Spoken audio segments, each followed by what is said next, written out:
Energized show, up the Irish. Okay, what's going on, guys, and welcome to a new episode of Energized. Ross, introduce the champ. Today we have the Cage Warriors lightweight champion of the world. It is the one and only Middlesbrough's own George Hardwick. George, how you doing, bud? I'm doing great. It's a lovely Sunday morning, although it's a bit foggy.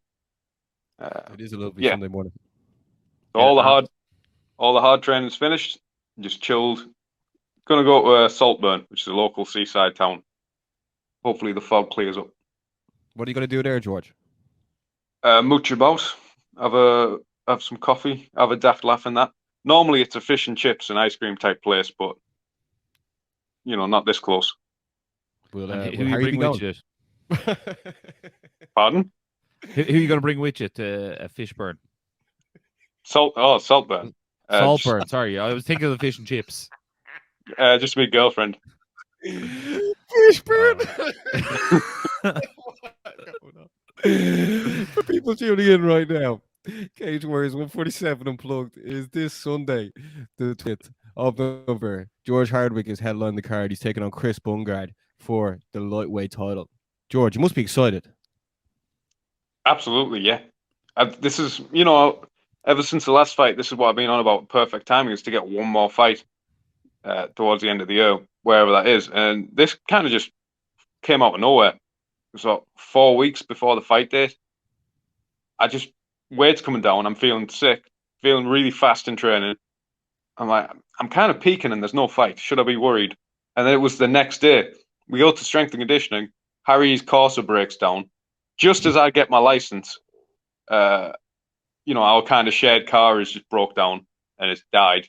So we have to sit in a cafe for ages. And whilst I'm sat in the cafe, I get this, Ian Dean gets in touch with me, sends a contract through, and I'm like, sign it straight away. Yeah, tell us this. Were you shocked when the name Chris Bumgarner came to you? Because obviously this is he was only one fight in with Cage Warriors. It was a split decision win. Were you surprised that was the name that you got? See, at that point, I thought he was still fighting Gavin Hughes. I didn't know that fight was off. Whatever happened there, but I'm not surprised because he's only got one fight in Cage Warriors, but he's got a lot of the big show experience, which and that bit of name behind him, that always counts for something. And it's just a perfect fight before the end of the year. And tell us this, George. Obviously, Mike Figlak went to fight at UFC Paris. I don't know if many people know. You were offered that fight first, if I'm not correct. Do you think this is the one that gets you that big call up that you're looking for? Yeah, because this is the thing. When I was offered that fight, I'm on my first adult holiday of my life. Oh yeah, you're wearing the Energized glasses and everything. Yeah, I'm in Crete with the Energized glasses on, representing. I'm like way over it. It would have been a week's notice. I'd have to pay fucking loads to fly back, and then my hands were still sore, my nose was still sore. It would have just been fighting at a really compromised state. I'm like, I'd rather make a good defense than like jump headfirst at the UFC in a way which would be compromised, and there's all kinds of travel difficulties at that point. Did you consider though your tan game would have been on point though? Oh yeah, I keep a good tan anyway. I think because I eat loads of carrots, oranges, carotenoid-rich foods, cucurbits, them kinds of squashes. The more orange foods, the better your tan is. Apparently, there is some truth to it. There's some truth to that carotenoid stuff. George, obviously when you got the call to compete on UFC Paris, who did you run that by? Because a lot of people would just jump at it. Obviously, Paddy the Baddy Pimlet is well known for turning down the UFC a couple of times. So who did you run this situation by? So I literally just messaged Harry in a little group chat where it's just me, Harry, and Leon, and we were just kind of like, no, it doesn't really work in terms of the time frame. It was like 8 days, 9 days. I can't remember exactly. I'd have to have flew back immediately, try to train where there's no guarantee I could have hit pads hard because my left hand was still sore as from that fight. There's no guarantee my nose wouldn't have just opened up if it took any contact. So it wasn't ideal. Another one, Jiri Prohaska, he turned down the UFC first, which is just like, I'd rather have a good defense in Cage Warriors, solidify the belt at the right time in the competitive schedule, because depending how hard the fights are, because that fight with Driscoll was a bit of a war. Yeah, it I was. knew I needed that time, little break, and then towards the end of the year. No, that's fair enough. And you know what? We think you made the right call as well. Unfortunately, it didn't work out for Mike Figlak at the time. But like this Bungar fight is an interesting one. Like you say, he's a veteran. He's got that name recognition, and he could be the one who gets you over the line, because it seems to be harder and harder to get that phone call from the UFC. We're still waiting to see if Paul Hughes gets the phone call. We're still waiting to see if Christian Leroy Duncan gets a phone call. There's a few others who are Reese McKee's up for a phone call. You know what I mean? So maybe the line's not working at the moment, George. Maybe you can get it working. Yeah, if I have to defend the belt again after this, I'm more just tuned into my kind of competitive schedule. But I think this is he's dangerous, Chris Bungar, but this is a good fight to put on a showcase. He's got similarities to past opponents that I've, shown I've got the finish over in entertaining ways. But he has got that kind of unorthodox stuff. He can throw elbows and back fists and awkward submissions out of nowhere. So it's dangerous, but a really good chance to put on a showcase. And tell us this, George, because obviously there's been some huge cards this year. Like you fought on some, you've been to some. There's obviously the fight nights of Cage Warriors before UFC London. UFC Belfast was a big one. Youth Lieutenant was a big one. But this one's in the UFC, or this one's in the BT Sports studios, and obviously UFC have a massive contract with BT Sports. I know there might be maybe of more eyes on some of the other ones, but do you reckon this one might have the right eyes on it more so than the most eyes? See, I've always been aware there's probably been UFC people at the past few events, because my last two fights this year, there's been the UFC London's happening in the full O2 the next day. So I've always been aware of that. But to be honest, around fight time, it's hard to visualize that. It's all just the certain shots I want to land and certain things I'm aware of. It'll sink in after the fight as I'm going around the venue. It'll be a different venue. I've been either York Hall or O2 Indigo for past year now. This one's going to be like fighting in the gym. I'd say there's going to be about 200 people there max. Yeah, it'll probably be similar to the COVID fights, like the pandemic era fights. Yeah, I imagine so. I imagine it's the UK's answer to the Apex, effectively, Baz. Would you say that? Yeah, that's exactly what we're thinking. You were mentioning that each fighter gets like 10 tickets each. Yeah, it's like 10 invites each. Jeez, Very exclusive, Ross. I'd say you have friends reaching out the woodworks to try and become more popular than ever, George. Well, I've just sent them off to the sponsors. Yeah, this sounds like a Mark Zuckerberg fight night. Yeah, it does. George, obviously, Harry was out 2 weeks ago.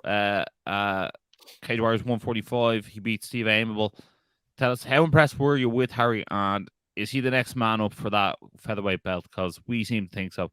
I think definitely 100%, because no one's done that to Aimable. Aimable, even champions who've beat Aimable or people gone on to be champions like Vucenic, didn't beat him in that way. It was a close fight. Anyone's beat Aimable for a long time. Like, I think Perry Goodwin was the last guy to beat him before that. It's been close. No one's just blew him out the water, 10-8'd him, and just put on a clinic like that against Steve Aimable. I think throughout his whole career, it's just not happened really, especially in his Cage Warriors career. So that's for me 100% number one contender for Harry, I think. And in terms of just the whole fight and everything, I've noticed this with my past few fights and Harry's fights now, where it used to be such a pressure bubble, the whole fight experience, from going on the bus to getting in the venue and, managing nerves and what have you. But whether I'm fighting or Harry's fighting, I feel like there's no urge, we want this fight to happen because we're so nervous for it. It's just,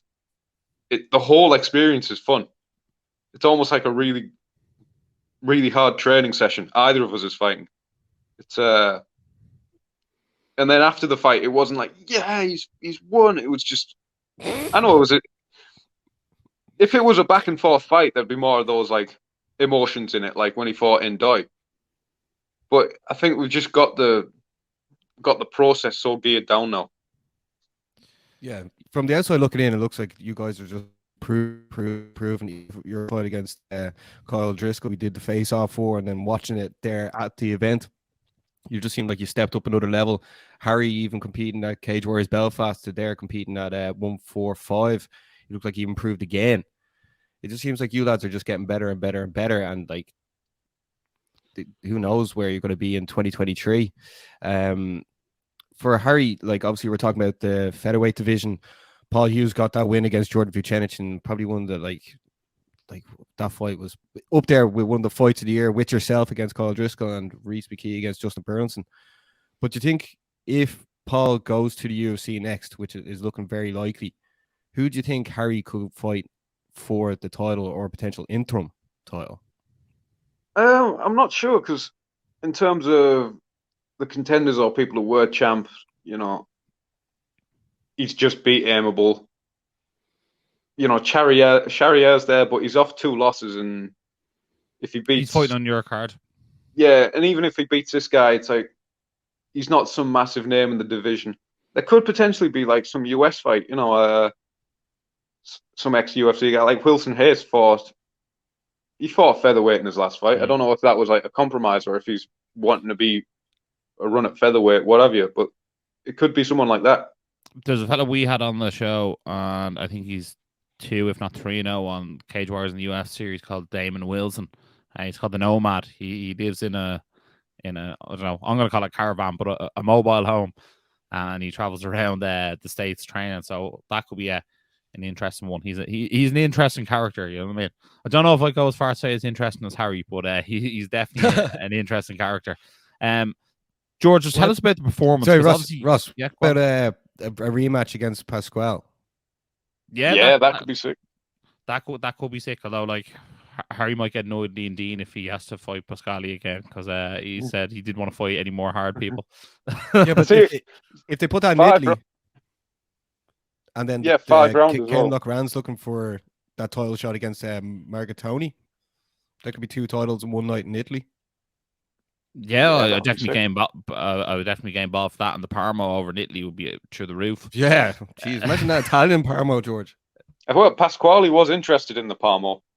I don't know how that besh and cheese would last on a flight and then sitting around in hot Italy. But, you know, Pasquale was legitimately interested in the Parmo after his fight with Harry. Yeah, I can see it. I can see them making it happen. You know what I mean? Like, they could do like a face-off, and like they could both be having Parmos, but like it would have to be done well in advance of the fight. You know what I mean? Or maybe half a Parmo. You know, I still can't believe we haven't had a Parmo yet. The minute we've talked about one. Like, oh no! What's called? We're waiting to hit the big time and go over to Middlesbrough and interview both Hardwicks with both belts in person over a Parmo at Central Park. Yeah, that'd be sick. Yeah, wouldn't it? We can go to Fishburn. I don't know what the Parmos are like in Fishburn. I say they're fishy. Sound a bit sus to me. No, you're going to call it Fishburn for the rest of your life now, George. Yeah. George, with the Energized glasses on. Obviously, Harry's performance well against Aimable, you touched on it. What's changed? Because it was the same with your performance against Driscoll. Like, something seems to have clicked for you recently. Like, the boxing's on point. Like, seeing Harry stick his hands behind his back, like as he was pinging away at Aimable, was a sight to behold. It was beautiful. What's changed with the Hardwicks, or is it just you're getting that bit better and the confidence is growing? I think as well as it's the process of, you know, competing on Cage Warriors. Everything around the weight cut, rehydrating, and the fight day is all just coming more and more into its own, where we've got it set down. There's no, should we do that? Should we do this? We know what to do. But another thing is, it's not really like one thing clicks, because me and Harry are bouncing ideas off each other, you know, non-stop. It's just a continual process of, we're always having these brainwaves and sharing them. Oh, you know what? If they're circling that way, you can actually do this, or this feint's been really good. We'll spar, and then we're just discussing stuff on the way home or anything like that. And it's just a continual process of, it's not waiting for one big click and like, oh yeah, everything's good now. It's just continual little things. And obviously with our coaches Abdul and Pete, it's just constantly happening, constantly little tiny things, and it's more a culmination of little tiny details than it is one big thing changes and we're putting the performances on. I thought you were going to tell us it was the TikToks. Oh, I've been lazy with the TikToks a few days. Yeah. I thought you were going to say the Parmos. I'm sure there'll be a 281 breakdown on TikTok at some stage. I'll Just giving you a bit of work to do. I'll have to do a breakdown of of Harry's weight cut. So it's hot as hell in the room because Harry's cutting weight, and we've ordered more towels. Harry's like mummified feet. He's in a towel wrapper popping out from around the corner. I'm just in a shirt and my undies because it's hot as hell. Leon's just there eating a full roast chicken because for some reason we decided let's just eat full roast chickens from Tesco. And he's sat at the desk with a full roast chicken. I'm just there in my shirt, my undies. I answer the door for this guy. You ordered more towels? Oh, yeah. I only realized like 5 minutes after taking the towels how bizarre, how some kind of Dharma scene that would have looked like. Yeah, for anyone who hasn't seen someone cutting weight, the amount of towels that you actually use for that process is absolutely frightening. Yeah. Also, if you actually got a glimpse of Harry on the ground as well, like that would definitely be a scary sight, especially as Leon's in the corner munching away on his full size chicken. Well, I just had a full roast chicken, so there was another chicken carcass somewhere in the vicinity. It was a bit of a scene. That was by Harry's feet, probably. Sorry, no, but George, we're gonna have to get back to you defending your belt this Sunday at Cage Warriors 147, Unplugged London live on UFC Fight Pass. George, what way are you getting the job done against Chris Bungard? Like this one is the main event. This one the people are going to be tuning in for. Like Chris obviously has a big following. You have a big following. What way do you get the job done this Sunday? See, I never plan like a full clean knockout because you never plan for the knockout. You always plan to land and then the knockout happens. I think, sometimes you can gas, sometimes you can struggle in really grinding fights. Like I remember his fight with Charlie Leary in Bellator. He struggled with Charlie Leary because he was grinding and just had that pace. Charlie Leary was giving him his hand, helping him up between like round 2 and 3, which is never a good sign. But that being said, he's a veteran. Veterans know how to survive. He might be able to make himself tricky to finish at points, but I'm thinking round 3. I've got plenty of round 2 finishes. I've got that round 4 finish. I'm thinking round 3. I'm not just swinging for the fences planning. I never plan for the knockout straight off. It just happens. Will we see some vintage body work in this one again? Oh, yeah. Body work all the time. Like when I watch a George Hardwick fight, Basil, I'm sitting there and watching it, and when he lands those shots to the body, like you can actually feel them sitting at home on the couch. Yeah, it's just the Hardwick's cardios are just on another level as well. You can tell they just live, breathe, and eat like this 24/7. So, like after the fight, George, you're gonna probably do an interview with Edith after. Are you gonna just be like, "Here, look, the UFC has to be next"? Well, yeah, or another defense. It's just more on the competitive schedule. I know there's going to be a Well, when's Usman Edwards? That's the rumors. Rumors of March. So staying ready for that, really. Because a lot of the times it's just they need someone. It might be a 3 weeks notice, might be a 2 weeks notice. Like when I was offered, it was a week's notice last time. It's just keeping that in mind and staying ready for it. There we go. It's Ross. more having a semi-targeted date to be peaking towards. Yeah, so I can get the Palmos and the festive bakes in to a good, satisfactory standard. There we go, Ross. Over December, and then still have time to be at a good weight, physically recovered. I expect to finish Chris Bungard, but I'm always ready for a hard fight. I never plan anything after the fight straight away. There you have it, Basmo. We had Fishburne. We had. They have to have a Cage Warriors Fishburne next, like. Yeah, of course, definitely Cage Warriors Fishburne. We discussed the title fight. We discussed Harry. We discussed future aspirations of the UFC. I think we discussed it all, George. Is there anything we haven't discussed that you wanted to get in there? We haven't discussed Resident Evil 4. That's always can always talk for 8 hours about that. Yeah, but like, you know, just because your last one talks to you about that doesn't mean you can bore us with that for 8 hours, right? On UFC Fight Pass. On UFC Fight Pass, we'll have to get you'll have to get a Twitch stream going. You and Harry can Twitch together, and I'm sure that would bring in the views. Yeah, definitely. Yeah, just rant at each other trying to play Resident Evil 5 co-op. Yeah, I'd watch, even though I'm not a Resident Evil guy, but I'd watch it, George. I'd watch it, no doubt. George, is there any sponsors you want to give a shout out before we go? JMac Scaffolding, Market Me, Waste Clearance Services, Teesside, Rev Gear, Canopy Northeast, Bespoke Finance, and then Unit 20, and obviously the gyms are training at Middlesbrough Fight Academy, Unit 29, Newcastle Fight Centre. I think that's covered the base. Yeah, we want to make sure what's called. If you don't know who those guys are, they'll be the ones making all the noise at the BT Sports Studios when George Hardwick's getting his hand raised. George, thanks a million for coming on. If you haven't watched this, make sure to like, share, subscribe, hit the bell notifications, not miss any Energized content. If you're on UFC Fight Pass, make sure to favorite this video and give George a follow on his social medias because he's a great guy and his TikTok's blowing up at the moment. And as always, stay energized. Energized show, up the Irish. Been sussing you guys a couple of times. I've seen a couple of clips. I think you've done some interviews with Dylan Moran and that I saw. So keep going, keep up the good work, guys.